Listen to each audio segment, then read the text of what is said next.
Estamos en CGN Noticias Radio y Televisión, en el programa Frente a Frente, un diálogo con la ciudadanía, grabado por el canal de televisión de la Unión Nacional de Periodistas. Tenemos bastantes invitados el día de hoy, ya volvemos.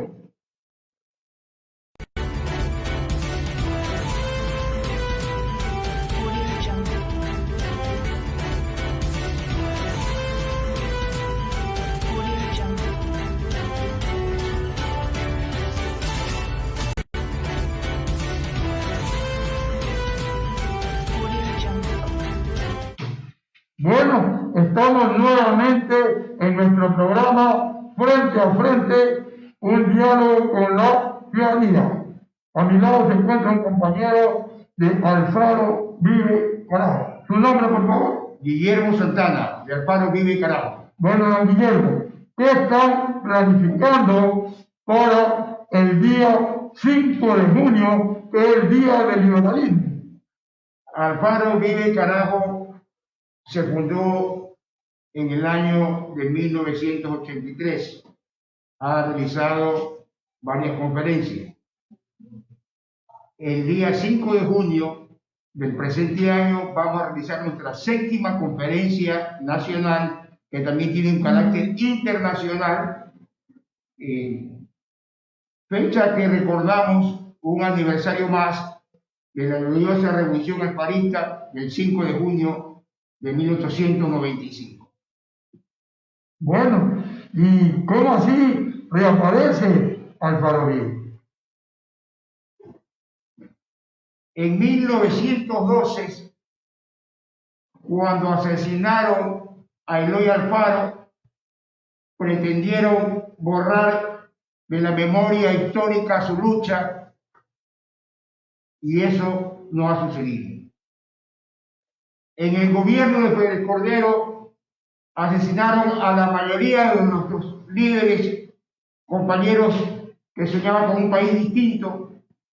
Fueron torturados y asesinados, como en el caso de nuestro fundador histórico, el compañero Arturo Jarrín. Pensaron de que Alfaro Vive se había acabado.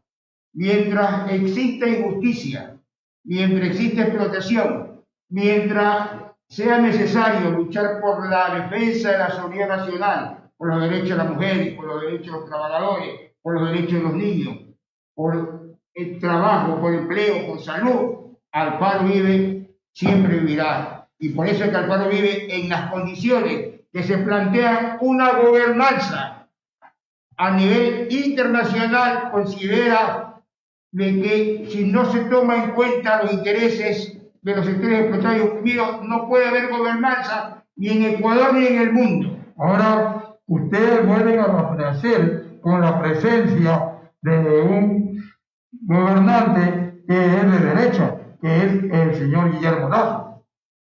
Bueno, Alfaro Vive siempre ha estado presente y estuvimos apoyando el proceso de revolución ciudadana.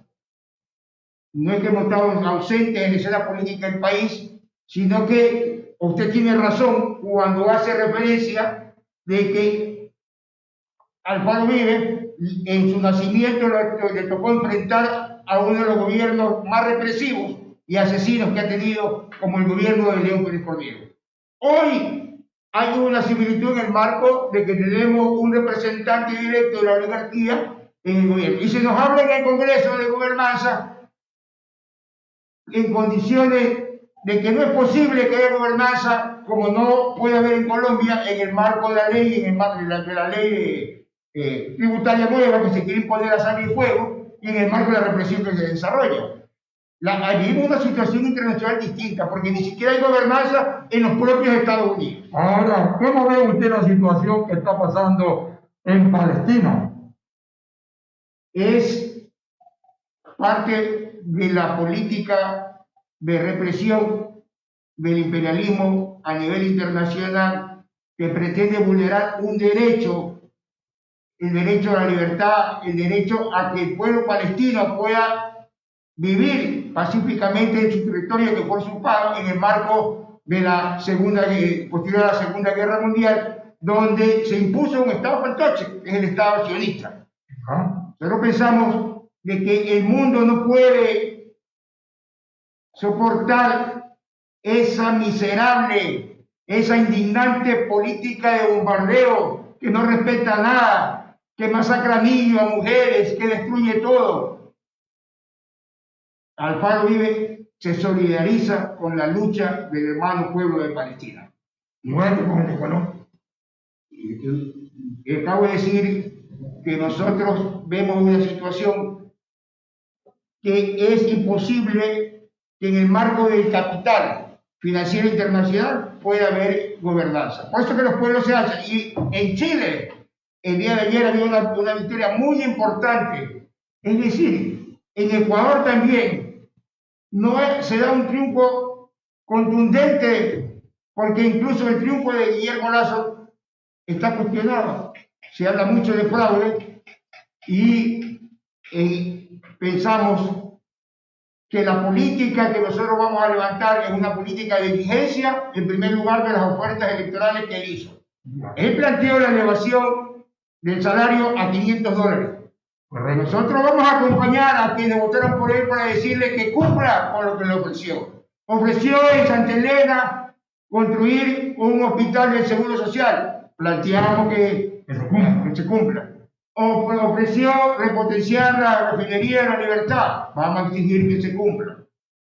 Ahora, dígame, esa conferencia que ustedes van a dar el 5 de junio, Día del Liberalismo, ¿en qué sitio va a ser? ¿A qué hora va a ser? ¿Y quiénes van a participar? ¿Quiénes están invitados?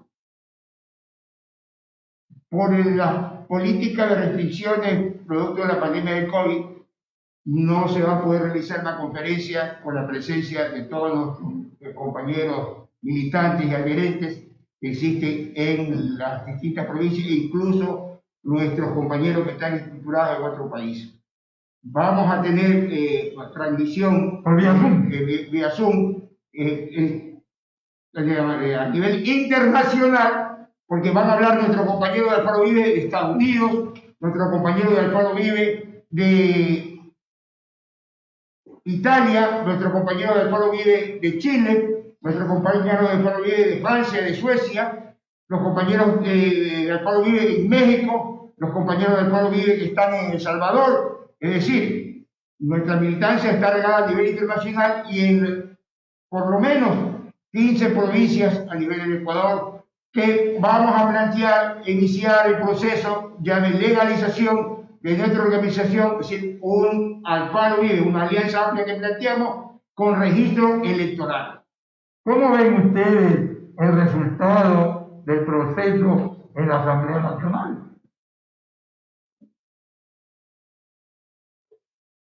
La compañera Yori de Pachacuti agradece a Guillermo Lasso y dice que está dispuesta a apoyar la gobernanza.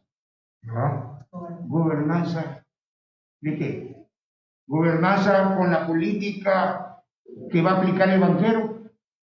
¿La gobernanza a favor de la política de privatización?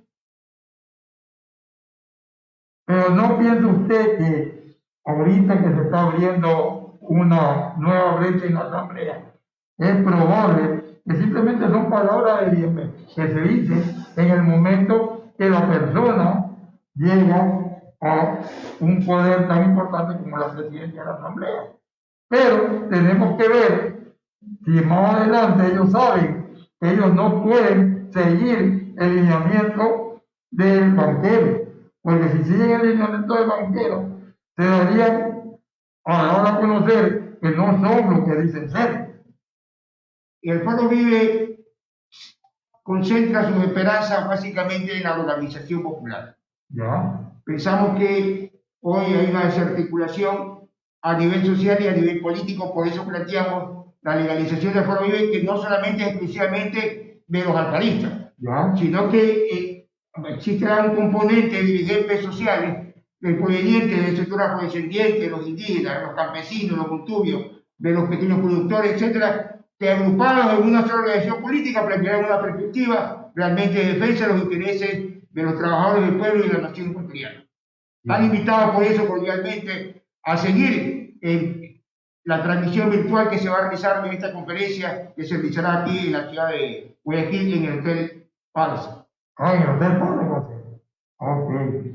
Ya saben entonces, están invitados la ciudadanía en general a ver esta importante transmisión con la finalidad de que conozcan los planteamientos, la idea de este movimiento Alfaro Vive Carajo. Ya volvemos.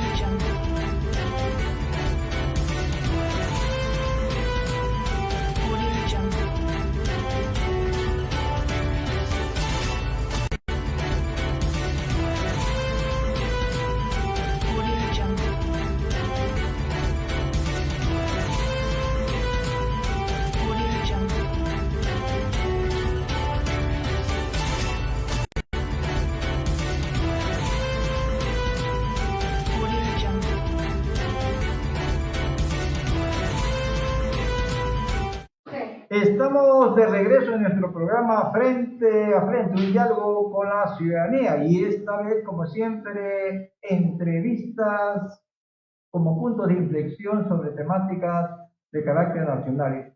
Y está con nosotros la máster María Eugenia Rodríguez, presidenta de la Unión Nacional de Educadores de Guayaquil. Bienvenido, María Eugenia, gracias por atender nuestra invitación para conversar dos aspectos. Bueno, la nueva Ley Orgánica de Educación Intercultural, ¿no?, con algunas modificaciones, entiendo que benefician al magisterio fiscal del país, pero que ha sido objeto inclusive de señalamiento de un ministro saliente respecto de su inviabilidad financiera.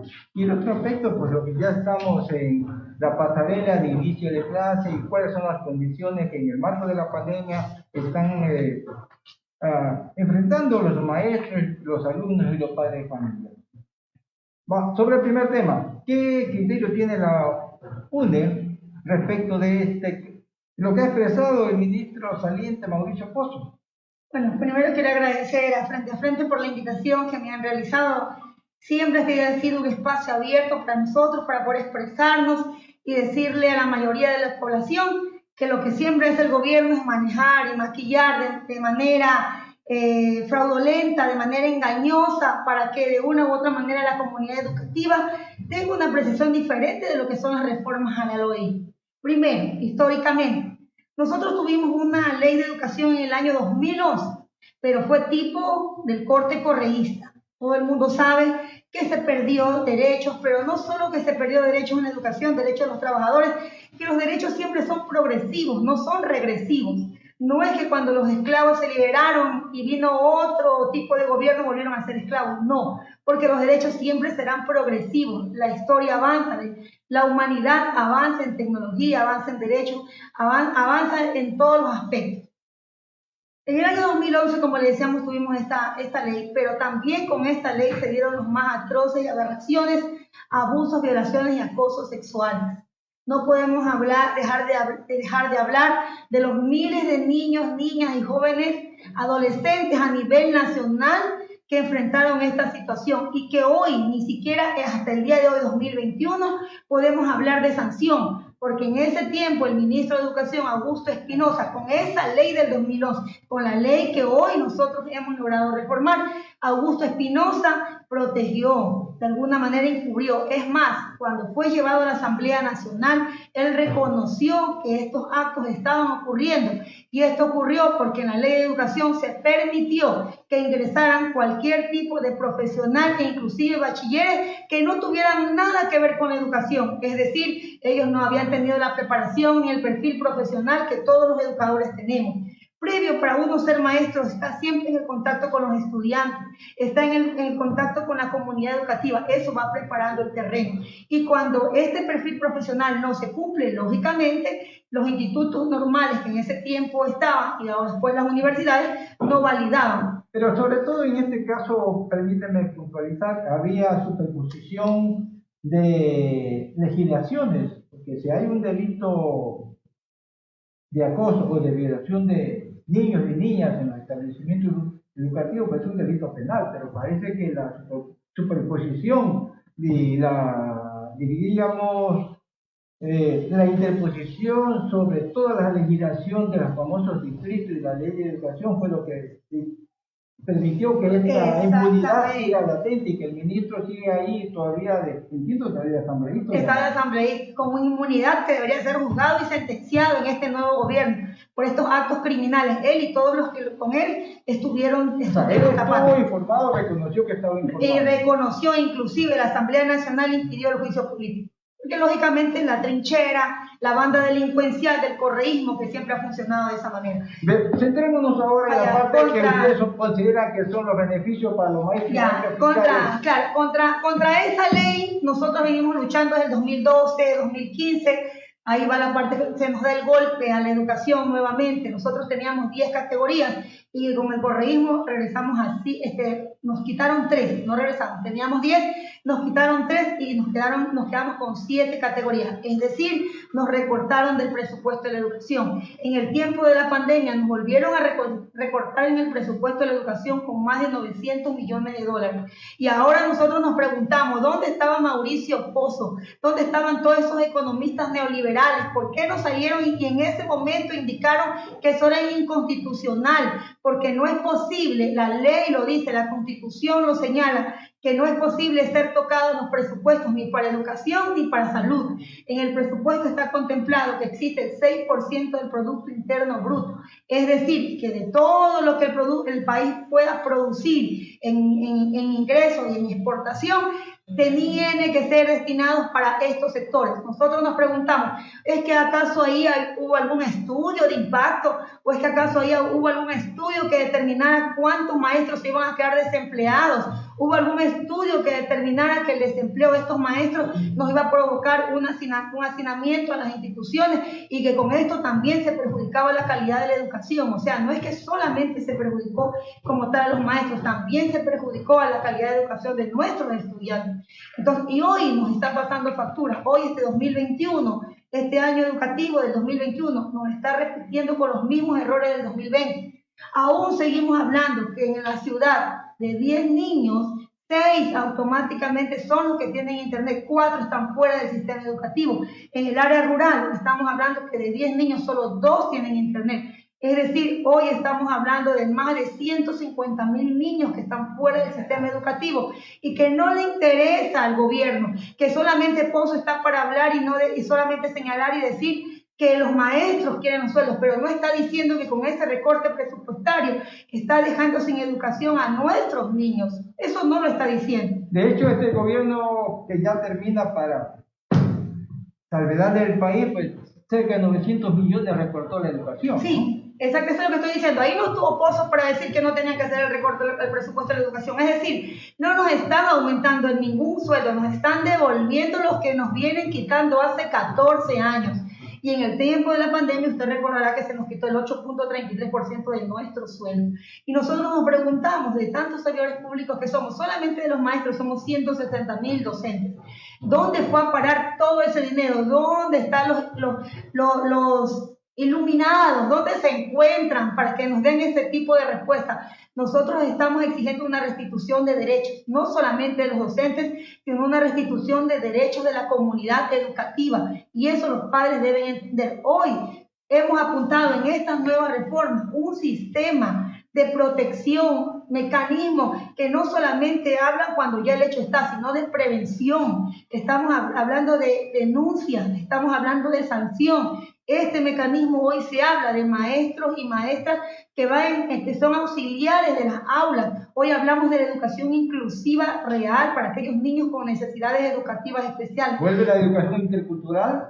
Vuelve la educación, y no solamente la educación intercultural, sino también la etnoeducación, porque no podemos dejar de decir que esa ley del 2011 también fue una ley totalmente de marginación para ciertos sectores, como por ejemplo hablamos básicamente de aquellos pueblos negros que de una u otra manera no fueron atendidos. Hoy nosotros hablamos de la etnoeducación, o sea, estas reformas que hemos alcanzado es lo más avanzado y es lo que viene en recuperación de nuestros derechos. O sea, hay un aspecto de la ley que ha levantado algunas voces y algunos sectores como puntos críticos respecto de la posibilidad que maestros y maestras fiscales pudieran alcanzar la jubilación a los 25 años, ¿no? Entonces, eso como que dice que ayuda, pues no hay financiamiento para eso y crea una especie de casta privilegiada, por llamarlo de una manera, dentro del sector público. ¿Qué criterio tienen ustedes sobre eso? Bueno, nosotros debemos entender que los docentes somos,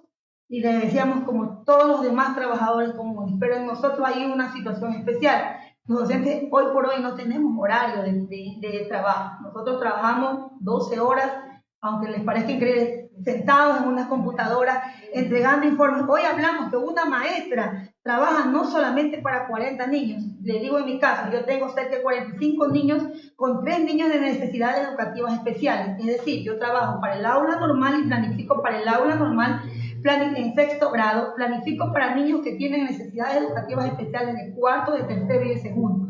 Es decir, esta educación que hoy nosotros vemos, que aparentemente, decía el señor Correa, que era inclusiva, nos provocó en nosotros un retroceso. Hoy el maestro trabaja más horas de lo que aparentemente se le establece las 8 horas diarias.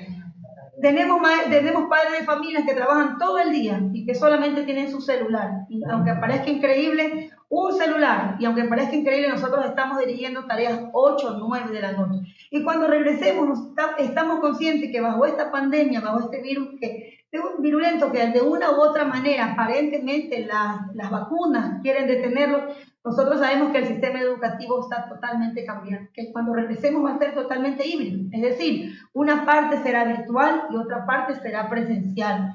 Y ojo, que el Ministerio de Educación no está tomando en consideración la vacuna para los niños, porque para ellos los niños no padecen el COVID de manera mortal, pero sí son vehículos transmisores, o sea, ellos pueden ser asintomáticos y pueden provocar, lógicamente, una contaminación. En concreto, a ver, usted señala que los maestros hoy están trabajando más de las 8 horas y en compensación de eso, esa propuesta de que el magisterio fiscal a los 25 años pudiera jubilar. Claro, por supuesto, esa es nuestra propuesta, pero el 25 es la base, pero les soy sincera, los maestros generalmente, y conversando con algunos compañeros, siempre dicen, nosotros abandonar nuestra labor, se irán de 30 años, de 35 años, pero el logro que fue alcanzado está bien en el sector del magisterio, es algo que inclusive, mire, eso tiene que levantar la solidaridad. Yo no sé, de pronto usted lo sabe, antes el maestro de la comunidad, y hablo no solamente de la comunidad del campo, hablo de la comunidad, era querido, era estimado.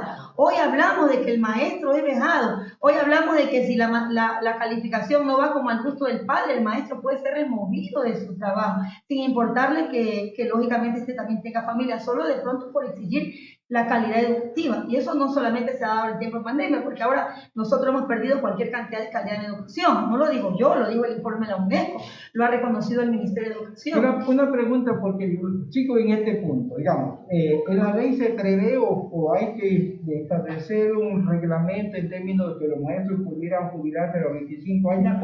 Lo que se llama hay un intersector diferenciado para la jubilación. Sí. Es decir, significa que no va a recibir lo que normalmente quien está 30, 35, 40 años afiliado, sino que probablemente va a recibir menos, porque por ahí quiere decir que va a recibir los mismos que los aportantes que tienen mayores aportaciones, mayores años de afiliación. Exactamente, mire, esto para que se ejecute primero que tiene que, como decíamos, ¿no? Institucionalmente, el IES y el Ministerio de Educación, tiene que elaborarse el mecanismo, el instrumento que nos permita la jubilación de los 25 años. Segundo, de acuerdo a los años de que se aportan, lógicamente irá la mensualidad, de acuerdo al sueldo que se percibe, y hoy vemos que el Seguro Social quiere ser privatizado. Hoy vemos que otra vez Mauricio Pozo, yo lo escuchaba en una entrevista, queriendo cumplir con lo que el Fondo Monetario Internacional, porque son las políticas del Fondo Monetario Internacional, habla de privatizar las instituciones del Estado. Ejemplo,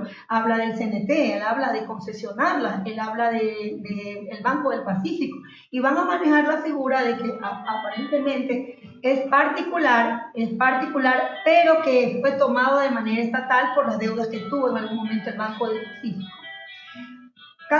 Así también esto es el Seguro Social. Y nosotros le decimos a Mauricio Pozo que el Estado pague la deuda constante que nos tuvo el correísmo y que ahora también lo tiene el morenismo. Y esto tiene que ser una tarea que Lazo debe hacer. María Eugenia, como para terminar, estamos ante el nuevo ciclo educativo. ¿Qué exigencias como maestros ustedes plantean ya al nuevo gobierno? Entiendo que está avanzando la vacunación, ¿no? Pero hay otros aspectos en el sistema educativo que se requieren de urgencia mejorar. Tú señalabas, por ejemplo, las conexiones, ¿no? De que casi 4 niños, niñas están quedando fuera del sistema educativo por falta de conexión, por falta de dispositivo, entre otras cosas. ¿Qué otros aspectos habría que exigir? Por ejemplo, nosotros exigimos que se cumpla con el 6% del Producto Interno Bruto. Nosotros exigimos que se cumpla con lo que aprobó la Asamblea Nacional y aprobó Lenín Moreno. En estas reformas también se encuentra la parte de la conectividad, como también está la vacunación masiva a todo el sistema educativo, es decir, a los padres de familia y los estudiantes. Así como también exigimos que los maestros sean considerados en la escala correspondiente con sus sueldos, con los salarios, que se venga cumpliendo absolutamente con lo que ni más ni menos hemos exigido en el documento de las reformas a la LOI. ¿Esperan dialogar con el nuevo gobierno, con el nuevo presidente? Él ha dicho que es el país del encuentro. No espero que sea con el encuentro de los corruptos, de los ladrones, de los violadores, de los mafiosos. Yo espero que sea el país del encuentro de los trabajadores, de los obreros, de las mujeres, de los estudiantes, de los profesionales, que sea el país del encuentro de los pequeños y medianos emprendedores. Ese tiene que ser el país del encuentro. Estuvo con nosotros María Eugenia Rodríguez, presidente de la UNE Guayaquil, en el programa Frente a Frente, un diálogo con la ciudadanía. Volvemos en segundos.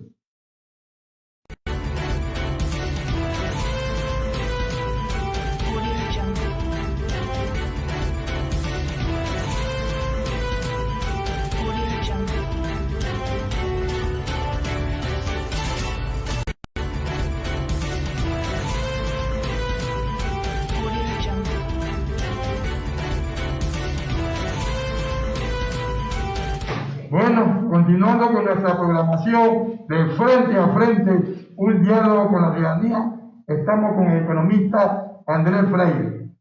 Economista, ¿cuál es su estudio, su investigación respecto a los resultados de la famosa asamblea el día viernes y el día sábado? Bueno, un poco analizando el tema, de antemano, bienvenido, muchas gracias por la bienvenida aquí en este programa. Analizando un poco lo que sucedió el día sábado, yo lo compararía con un partido de fútbol, con el campeonato nacional, nuestro querido campeonato nacional. Ganadores, empatados y perdedores. O sea, fueron 3 partidos. 3 partidos, cada equipo jugó por su lado, obviamente, y cada uno pues sacó su propio resultado. Con su propio árbitro. Con su propio árbitro, pero en este caso el árbitro de la ciudadanía y los medios de comunicación que ahora son parte de la tribuna nacional y que ya no son solamente análisis, sino también son dirimentes, porque con las redes sociales se ha generado pues la oportunidad de que los medios de comunicación tengan mayor nivel de influencia en la votación y en la coyuntura nacional. Ahora, dado esta analogía que te decía con respecto al fútbol, que a todos aquí en el país nos gusta, tenemos ganadores, por ejemplo, los ganadores podrían ser el Pachacuti y el Izquierda Democrático. De antemano, pues ellos tuvieron, sin haber ganado las elecciones, ellos tuvieron el mayor cultivo, la mayor cosecha en este día sábado. ¿Pero sabes por qué? Porque Salvador Quispe primero hizo una investigación cuando él se lanzó de candidato. Sí, por supuesto. Cada candidato pues tiene que hacer un levantamiento de datos para poder resarcir, aterrizar su propuesta a la ciudadanía. Pero analizando un poco la votación del día sábado. Ya. Tenemos, por ejemplo, Pachacuti no ganó las elecciones, pero ganó la asamblea. Correcto. Sin tener el bloque mayoritario que lo tenía UNES. Ya. ¿verdad? La izquierda democrática salía y arma un bloque importante con Pachacuti, un bloque que llega a las 42 personas aproximadamente, si mal no me equivoco, y captan junto con la izquierda, junto con Pachacuti, los mayores niveles de escaños en la directiva del CAL. De hecho, la izquierda democrática tiene dos actores dentro del CAL. Pachacuti tiene uno, y ahí vienen luego los que salen con empate. El empate son los de Creo, que ellos, al haber ganado la elección, pero no tener la mayoría, ni siquiera para generar un bloque, tienen solamente 9 personas, bueno, ahorita creo que tienen 12, 12 personas. No, con los independientes tenemos entendido que están sumando ya 24 o 25 personas. O sea, ya subieron. Sí, entonces ellos están armando eso como un bloque para presentar o para participar en las comisiones y ser parte de un bloque legislativo. Ahora, ¿qué sucede? Ellos, al no tener los suficientes escaños para lograr armar un bloque, tenían en una instancia inicial un acuerdo con el Partido Social Cristiano y con ello mocionan al señor Henry Crawford para que sea parte de la directiva principal, de la presidencia del CAL. Este partido, llamémoslo de esta manera, lo rompe, creo, ¿verdad? Ya lo voy a mencionar por qué. Y se alía a Pachacuti, que a la izquierda democrática, y junto con los independientes, logran armar a última hora una nueva mayoría, y esta nueva mayoría genera, ¿verdad?, esta elección, dejando por fuera al Partido Social Cristiano. Otro que empata sería UNES, porque si bien la gente piensa que era la Betty la Fea de la elección, ¿verdad?, llamémosla de esa forma, ¿verdad?, termina teniendo un vocal también en el CAL. Claro, sí. Así es, un vocal en el CAL. Y no digo que ganan, porque ellos tendrían 49 personas, deberían estar postulando a alguien de la directiva principal en la presidencia, la secretaría o una de las dos vicepresidencias, pero no lo logran. ¿Por qué? Por la animadversión del resto de partidos políticos a pactar con ellos, de hacer un acuerdo político con ellos, pero logran al final de cuentas un vocal en el CAL. Entonces tendríamos dos equipos, digamos así, en nuestro campeonato nacional legislativo, ¿verdad? Y tendríamos a un gran perdedor, que en este caso es el Partido Social Cristiano, con su cabeza principal, que es el señor Jaime Nebot, ¿verdad?, que habiendo catapultado, habiendo apoyado a Guillermo Lasso para la candidatura de presidencial, habiendo sacado la candidatura de Cristina Reyes, ¿verdad?, y esperando ellos en acuerdo con Creo llegar a la presidencia, quedan sin pan ni pedazo. Una cosa, pero me dicen que Guillermo Lasso no conocía a ciencia cierta lo que estaban planteando después, que era la cuestión que se estaban planteando. Él dice que él no sabía. Claro, allá donde voy hace un instante, lo que mencioné, el partido Creo se sale del acuerdo, no es que no conoce. El día de hoy a las 8 o 9 de la mañana el señor Rafael Correa dice que a él lo llamó Henry Crawford, Guillermo Lasso y Jaime Nebot para hablar con él y mencionar que sea Henry Crawford el que vaya a la presidencia y que sí, se conversó sobre una comisión de la verdad. Estaban de acuerdo. Y que estaban de acuerdo y que listo todo para la foto.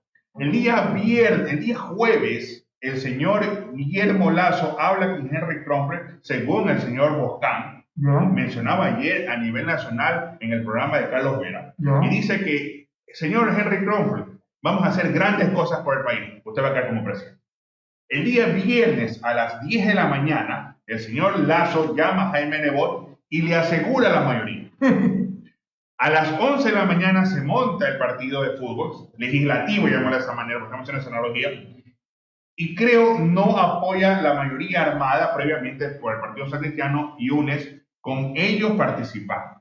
Con ellos participando, ellos tendrían los 49 votos de UNES, los 18 o 19 votos del Partido Social Cristiano y los 12 votos de Creo, y lograban una mayoría junto con los independientes. Porque un voto le faltó. Solo le faltó un voto, que son 69. En un inicio no votó Ron y le dieron 68 votos. En una reconsideración vota Ron, ¿verdad?, y logran los 69 votos. ¿Qué sucede a partir de aquí? En este momento nosotros tenemos dos situaciones. La primera situación, un partido Creo que ha ganado temporalmente un combate, de esa manera, porque esto es todos los días. La Asamblea Nacional funciona todos los días. Así que has ganado un combate, ¿verdad? Pues no ha perdido la guerra. No, y no se sabe si van a ganar la guerra. En general no se sabe quién va a ganar la guerra. Eso es verdad. Sí. Pero cede a un opositor político natural, que es Pachacuti, que es Pachacuti, cede la presidencia de la Asamblea en contradicción a un acuerdo, a un aliado político natural, que es el partido de derecha, Partido Social Cristiano, ¿verdad? Que en el entremedio, digámoslo de esa manera, no querían un acuerdo con UNES porque la prensa no quería, porque los votantes no querían, es correcto, digámoslo de esa manera. Entonces la pregunta del $1.000.000 es, ¿por qué a las 10 de la mañana no llama el señor César Monge, no llama el señor Guillermo Lasso a Jaime Nebot diciéndole, Jaime, no vamos a dar los votos, la ciudadanía está en contra nuestra, las estadísticas no nos dan, hemos hecho un censo, hemos hecho un estudio, ¿verdad?, de los datos en redes sociales, la gente nos está echando contra, no vamos a votar, llámalo a Rafael o haz lo que tú quieras, pero no vamos a votar, ¿verdad? Desaparece, te diga que se fueron al baño, lo que tú quieras decir, pero no vamos a votar porque nos va a generar esto una pérdida de capital político. Esa coherencia en el discurso hubiera sido interesante, creo que no lo fue. No. Ahora, en el momento de la reconsideración y cuando manda el señor Vanegas a pedir los combos de pollo salchipapa que estaban ellos pendientes por la comida, porque se moría de hambre, ¿verdad? Porque estaban cansados de sangrar de hambre, ¿verdad? Mandan a pedir los combos, ¿verdad? Entonces, en ese momento tenían que haber dialogado y decir, ¿sabes qué? La ciudadanía nuestra está en contra, la prensa está en contra, no nos va a ir bien, salimos de ese acuerdo. No, ellos lo que comienzan a hacer es buscar un acuerdo con Pachacuti, un acuerdo lógico también, porque de alguna u otra forma, o lo hacías con Pachacuti o lo hacías con UNES. No había manera de hacerlo. No había salida. No había salida. Entonces, un acuerdo, si no ibas a hacerlo con Juana, tienes que hacerlo con Chana, ¿verdad? Entonces, haces el acuerdo con Pachacuti, pero ¿por qué si Pachacuti, que el día jueves, por medio el señor el señor Quispe, Salvador Quispe, había mencionado que ellos no deseaban ser presidente, ¿verdad? Ellos le ponían su candidatura en pos de la gobernabilidad. No le dicen, mira, Jaime, ya no vamos con UNES, vámonos con Salvador, ¿verdad? Y pongamos a Salvador, pongamos a Yori, pongamos a vicepresidente. Disculpe que le interrumpa, o sea que es por segunda vez que el señor Guillermo Lasso no cumple su palabra. La primera vez fue con Yacu Pérez, que se quedaron en hacer un arreglo. Y ahora con UNES tampoco cumplió su palabra. Bueno, coyunturalmente, creo que lo que está haciendo es lo que una vez dijo el loquito Bucarán, llamémoslo de esta manera. Fácil llegar, difícil gobernar. Entonces, él actualmente está viendo con el entremés de la política, sabiendo bien que muchas veces hay posiciones que no puedes cumplir, pero en esta época donde la coyuntura, donde se está reclamando la moral, se está reclamando la decencia, y se está reclamando también cierto ápice de lo políticamente correcto, ¿verdad? Creo que es interesante también que los actores políticos aprendan que la palabra dada también es válida como parte de un capital político. Ahora, Guillermo Lasso se mete en un problema a partir de ese momento. Déjame explicarte por qué. No por el problema de que él empeña su palabra. Eso puede pasar porque a veces se espera de los políticos que mientan. Se espera. Ok, vamos a pensarlo. No, es que, digamos, con un proyecto, pero recapacité. Ok.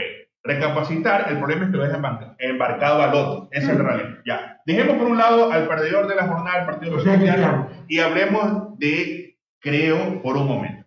Creo entra al gobierno con el PSC. Supuestamente le estaba haciendo muy cara la alianza, pero le estaban pidiendo fiscalía, le estaban pidiendo Corte Constitucional, le estaban pidiendo Consejo de la Judicatura, le estaban pidiendo un poco más y le estaban pidiendo un poco más y la caja fuerte de Palacio Cardinal. Ya, no hablemos de tal forma, pero dice que le están pidiendo mucho. Ok, se están pidiendo mucho, y ya sabemos cómo son esos muchachones, ¿verdad? Entonces, ¿para qué te alías? Vamos a suponer que la alianza era lógica, natural y necesaria, y con eso se llegó al poder. En el momento que el partido, creo, comienza a lanzar sus propuestas de campaña, es que a mí me preocupa en la Asamblea Nacional. Tiene un aliado natural en clara oposición, ya lo dijo el señor Jaime Nebot en entrevista hace unas pocas horas, esta es una alianza insalvable. No que mi hermano me va a llamar, que mi cuñado, que mi primo, no voy a hablar porque lo primero que se debe pensar es la palabra.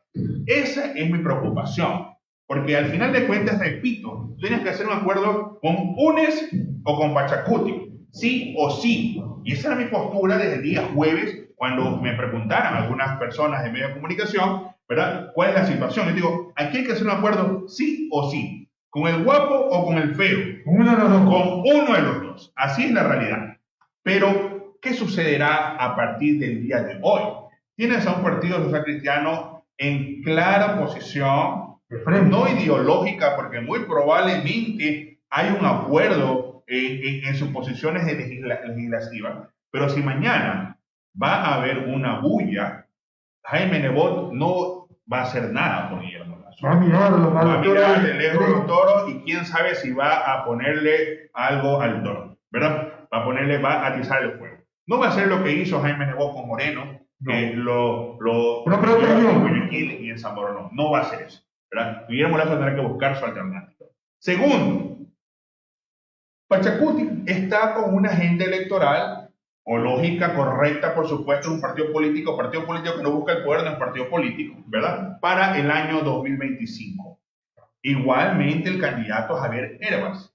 Ellos, obviamente, no están esperando, amén, de las necesidades lógicas de todos los ciudadanos, que al país le vaya bien. Ellos están interesados en postularse y en captar su mayoría, no solamente en la Asamblea Nacional, sino a lo largo de los cantones del país, que se vienen 2 años las elecciones, y también en la presidencia de la República en 4 años.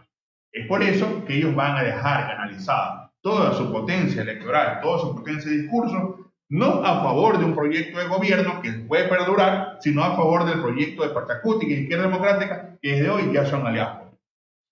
Si tú lanzas una propuesta a la Asamblea, como presidente Guillermo Lasso, que está en contra de la votación de Pachacuti y Izquierda Democrática, ellos no van a apoyar. Recuerden, una cosa es el pensamiento, el fan, del fanático o de la persona que está interesada en sacar adelante un partido político y quizás sea adepto a una u otra idea política, y otra cosa es la ciudadanía. Y otra cosa es el adepto del otro partido político. Entonces, muchas veces los partidos políticos, así como Barcelona, así como MLE, así como los músicos, actúan para su fanaticada, para su votación. Obviamente, Pachacuti y Izquierda Democrática no va a ir en contra de su propia votación. Y esos aliados políticos, como son Pachacuti, Unidad Popular e Izquierda Democrática. Eso es así. Ellos no van a ir en contra de su votación. Y segundo, no van a ir en contra de una potencial votación que pueden obtener con la ciudadanía que les falta para completar lo que no logró ya cumplir.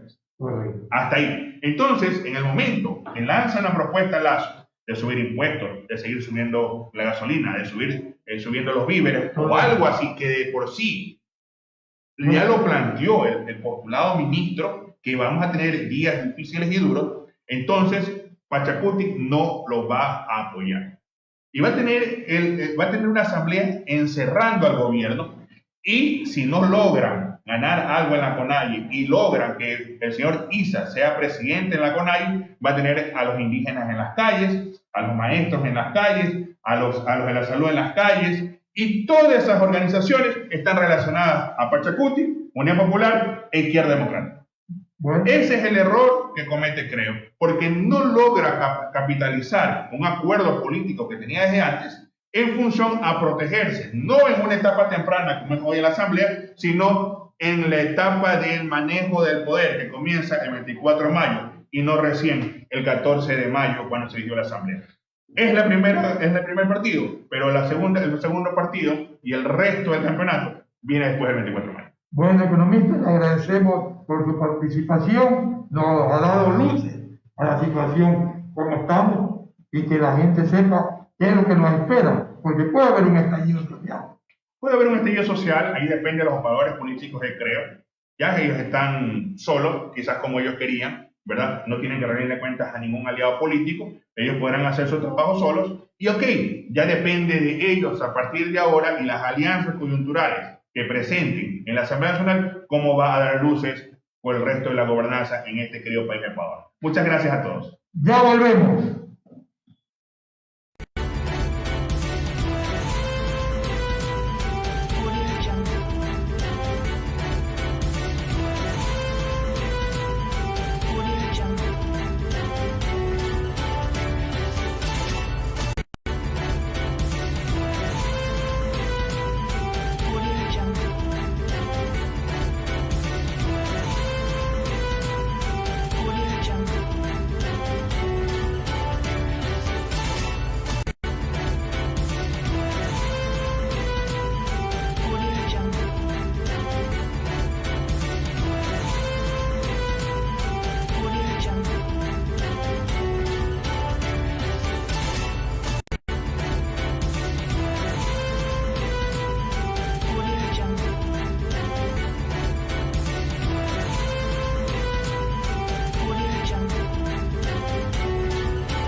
Volvemos de regreso a nuestro programa Frente a Frente, una nueva entrevista y esta vez con la socióloga Pierina Torres, ¿no? Mucho gusto. Gracias por aceptar nuestra invitación y justamente un tema que ahora creo que está en la palestra pública, la participación de la mujer en la política. Y ciertamente la nueva Asamblea Legislativa, a modo de señalar un paradigma, ejemplo, está integrado también por muchas legisladoras. De hecho, una mujer amazónica, como se ha enfatizado mucho, está presidiendo la Asamblea Legislativa del Ecuador. La segunda vicepresidenta es una mujer. El gobierno próximo entrante del señor Guillermo Lasso ha integrado también a mujeres profesionales en su próximo gabinete. Significaría esos grandes avances en términos de autoría de la mujer en los escenarios políticos y gubernamentales del Ecuador. Bienvenida, Pierina, cuéntenos cuál es su visión respecto de estos avances o de pronto qué significan para las mujeres como tal. Bueno, para la mujer ecuatoriana, dentro de la historia del Ecuador, pues significa mucho avance, incluso a nivel mundial, ¿no? Porque está dando pasos dentro de lo que es la política, que es tan importante, ¿no? Ya que dentro de esta pues se ven los cambios que puede tener una sociedad. Podemos ver también que Ecuador, dentro del marco de los cambios y las revoluciones que han habido mujeres dentro de la política que hicieron cambios. Es decir, la primera mujer que votó aquí en América fue aquí en Ecuador, ¿no? Matilde de Procel, la doctora Matilde de Procel, hizo cambios en la cuestión estructural de nuestro país. Nela Martínez también hizo cambios, llegando a ser, ¿no? Con las organizaciones sociales que ningún hombre se atrevía a hacerlo, ella lo hizo. Un ícono, Nela Martínez. Por supuesto. Es necesario que nosotros no olvidemos también dentro de la política a Tránsito Maguaña también, una mujer que peleó por su comunidad, por los indígenas, también Dolores Cahuango, mujeres que sin saber ni leer ni escribir estaban estudiando en Rusia, en Cuba, ciencias políticas. O sea, estamos hablando de una mujer empoderada. Ahora, el perfil de la mujer actual dentro de la política es, según lo que yo he revisado, ¿verdad? Es una mujer muy preparada, una mujer leída, es una mujer... si tú te das cuenta, podemos ver a hombres que no han estudiado ciencias políticas, pero no puede haber una mujer sin haber estudiado y tener un perfil bueno dentro de lo que es el poder legislativo. Son las mujeres con un diferente perfil quienes están aportando. Y no nos vayamos lejos. Todo este proceso de vida democrática del Ecuador le ha dado paso. Claro, han habido bajones, como el caso de Rosalía Arteaga, que más puedo pensar que fue un machismo, ¿verdad?, dentro de nuestra cultura, que no le dio paso a ella, pero sin embargo estuvo ahí, ¿no?, aportando igual y sigue aportando con ideas muy innovadoras ella. Entonces, actualmente los cargos que se tienen también tienen que ir por paridad, porque eso lo exige la Constitución, por lo tanto estamos ahí presentes. O sea que en términos normativos y en términos de los escenarios políticos del país hay un gran avance de la participación de la mujer. Pero hay una situación crítica también que grupos feministas vienen denunciando, que es la violencia estructural, la violencia de género, que se da con el asesinato, con los femicidios, casi a diario en el Ecuador. ¿A qué se debe este tipo de fenómenos desde este punto de vista? Bueno, es verdad, los índices de femicidios han aumentado, pero tampoco nos olvidemos que también nuestras leyes han sido muy permisivas. Desde el cambio de leyes, no nos olvidemos en qué etapas el recurso abreviado que se daba a todos aquellos que mataban, ¿verdad? Ok, yo me inculpo y salgo en tantos años, antes era 25 años, ahora son 5 años que te dan y sabemos quién lo hizo, quién hizo ese cambio de leyes, ¿no? Entonces, todo esto de aquí tiene que, para mí, tiene que haber un cambio estructural y tiene que ser un cambio en las leyes para que no sigan estas cifras tan altas. Desde mi punto de vista, tiene que haber un cambio estructural de leyes. Y todo aquello que se hizo en aquella ocasión, que ya sabemos en qué momento fue, ¿verdad? Por no decirlo, bueno, aquí todos lo hemos dicho, en 2008 con las leyes tan permisivas para los violadores, para los que mataban, con este recurso abreviado en la época del señor Correa, es lo que ha permitido que haya estos altos índices. Hay otro punto en esa línea. La Corte Constitucional, pues no más de 2 meses atrás, acaba de señalar que el derecho de una mujer violentada a decidir si abortar o no es parte justamente de su derecho como persona, como ser humano. ¿Qué piensa usted sobre eso?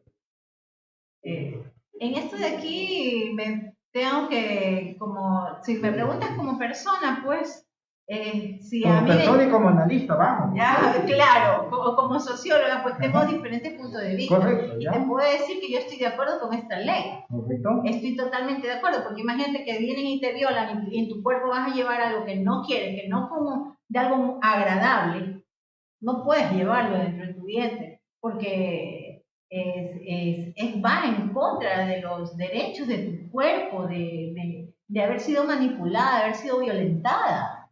Yo estoy de acuerdo con esa posición.